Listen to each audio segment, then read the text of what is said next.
दोस्तों, आप सभी का स्वागत है। मेरा नाम है काश और आप देख रहे हैं न्यूज दिमाग। आज मैं आप सभी से बात करने वाला हूं .com, .in, .io जो इस तरीके के डोमेन्स होते हैं।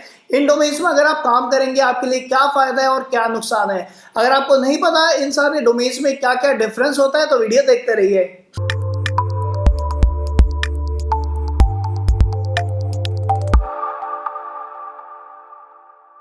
दोस्तों, सबसे पहले मैं आपसे बात करता हूं इन सभी डोमेन्स में डिफरेंस क्या होता है। बहुत ही सिंपल सा डिफरेंस है। आप इन सभी डोमेन्स को आप नेशनल और इंटरनेशनल लेवल पे आप डिवाइड कर सकते हो।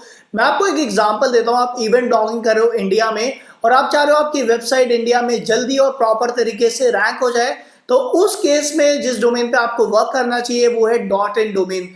.in का मतलब इंडिया। अगर आप इस तरीके के डोमेन में रहकर आप इंडिया में काम करेंगे तो आपकी वेबसाइट प्रॉपर तरीके से और काफी जल्दी इंडिया में रैंक हो जाएगी। हर कंट्री के डिफरेंट डोमेन्स होते हैं। अगर आप चाह रहे हैं आपकी वेबसाइट रैंक हो यूनाइटेड स्टेट में तो जिस डोमेन पे आपको वर्क करना चाहिए वो है .us। इस तरीके के डोमेन्स में काम करने का फायदा सिर्फ ये होता है, आप स्पेसिफिक डोमेन को स्पेसिफिक कीवर्ड्स को यूज करके आप स्पेसिफिक कंट्रीज में आप रैंक करा पाते हैं। तो बेसिकली ये होते हैं नेशनल लेवल के डोमेन्स जिसको आप डिवाइड कर सकते हैं हर कंट्रीज के अकॉर्डिंग। जो दूसरी तरीके के डोमेन्स होते हैं वो है इंटरनेशनल डोमेन्स। इंटरनेशनल डोमेन्स में काफी सारे डोमेन्स आते हैं जैसे कि .com, .org। इस तरीके के डोमेन्स में आप कुछ भी कर सकते हैं। अगर आप चाह रहे हैं आपकी वेबसाइट इंटरनेशनल लेवल पे रैंक हो, आप इंटरनेशनल लेवल पे अपनी वेबसाइट को लेना चाह रहे हैं, तो अगर आप अपनी वेबसाइट को एक ब्रांड नेम के तौर पर देखना चाह रहे हैं इन फ्यूचर, तो आप डेफिनेटली आप वर्क कर सकते हैं .com या फिर .org डोमेन्स के साथ। इस तरीके के डोमेन्स के साथ वर्क करने का फायदा ये होता है, आप इन्हें रैंक करा पाते हैं इंटरनेशनल लेवल पे। पर जो आपका कंपटीशन है वो काफी ज्यादा होता है। आप किसी भी नीच में आप काम कर रहे हैं, चाहे वो टेक्नोलॉजी हो, चाहे वो स्पोर्ट्स हो, चाहे वो एंटरटेनमेंट हो, सब नीच में आपको ट्रैफिक कंपटीशन काफी ज्यादा मिलेगा। तो थोड़ा टाइम लगता है इंटरनेशनल डोमेन पे काम करने के लिए, बट एक बार जब आपकी साइट रैंक हो जाती है तो आपको जो ट्रैफिक आता है वो पूरी वर्ल्ड से आता है। जो लास्ट कैटेगरीज होती है वो होती है .education, .sports।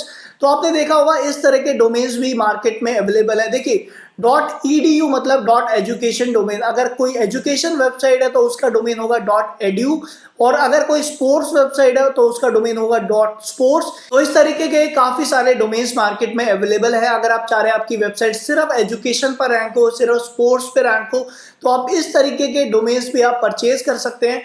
बट .education के डोमेन्स को परचेज करना काफी ज्यादा मुश्किल है। अगर आप .edu डोमेन आप परचेज करने जाएंगे तो आपको ये GoDaddy पे भी नहीं मिलेगा, HostGator पे भी नहीं मिलेगा। अगर आप इस तरीके के डोमेन आप परचेज करना चाह रहे हैं तो सबसे पहले आपको गवर्नमेंट की परमिशन लेनी पड़ती है। बट इस तरीके के डोमेन्स पे काम करने का काफी ज्यादा फायदा ये होता है, आपका जो डोमेन होता है स्पेसिफिक नीच में वो बिल्कुल क्लासीफाई हो जाता है। और अगर आप सिर्फ एजुकेशन में काम करें तो आपका डोमेन ही .edu में, तो आपकी डोमेन की जो रैंकिंग है वो काफी ज्यादा इंक्रीज होगी और काफी जल्दी इंक्रीज होगी। तो अब मैं आपसे बात कर लेता हूँ एक और बड़े डिफरेंस के बारे में जो आपको इन सभी डोमेन्स में मिल जाएगा, वो है प्राइस। अगर आप नेशनल लेवल के डोमेन्स को परचेज करने जाएंगे जैसे कि .in, .us, तो इस तरीके के डोमेन्स काफी चीपेस्ट रेट पे काफी सस्ते आपको मिल जाएंगे। बट अगर आप जाएंगे इंटरनेशनल डोमेन्स में यानी कि .com और .org, तो ये डोमेन्स थोड़े से एक्सपेंसिव होने वाले हैं नेशनल डोमेन्स के अकॉर्डिंग। बट अगर आप जाएंगे .education, .sports के डोमेन पे तो ये डोमेन सबसे ज्यादा एक्सपेंसिव होते हैं। ये डोमेन्स आपको सबसे ज्यादा महंगे पड़ने वाले। दोस्तों, जो लास्ट में मैं आपको सजेशन देना चाहूंगा वो यही देना चाहूंगा, अगर आप अपनी वेबसाइट को नेशनल लेवल पे रैंक कराना चाह रहे हैं तो आप सिर्फ नेशनल डोमेन्स पर ही वर्क करें। एग्जाम्पल के तौर पर मैं आपको बताया, तो अगर आप इंडिया में रहकर किसी फेस्टिवल को रैंक कराना चाह रहे हैं, सपोज दिवाली या फिर होली, तो उस केस में जिस डोमेन पे आपको वर्क करना चाहिए वो वर्क करना चाहिए .in के डोमेन पे, क्योंकि जो सारा ट्रैफिक होगा वो इंडिया से ही आएगा। तो .com, .org, .us इस तरीके के डोमेन्स को परचेज करने का कोई भी मतलब नहीं बनता। तो दोस्तों, मुझे उम्मीद है आप समझ ही गए होंगे कि इस तरीके के डोमेन्स में क्या क्या डिफरेंस होता है। और अगर आपका कोई भी डाउट है बिल्कुल फ्रीली आप मुझे कमेंट करके बता सकते हैं। और अगर आप चाहते हैं आप इसी तरह के वीडियो से डेली बेसिस पे अप टू डेट रहे तो मेक श्योर गाइस आप इस चैनल को सब्सक्राइब करना ना भूलें। And guys, thanks for watching. और अगर आपने सब्सक्राइब किया है तो मैं आपसे कल मिलता हूँ। Bye bye.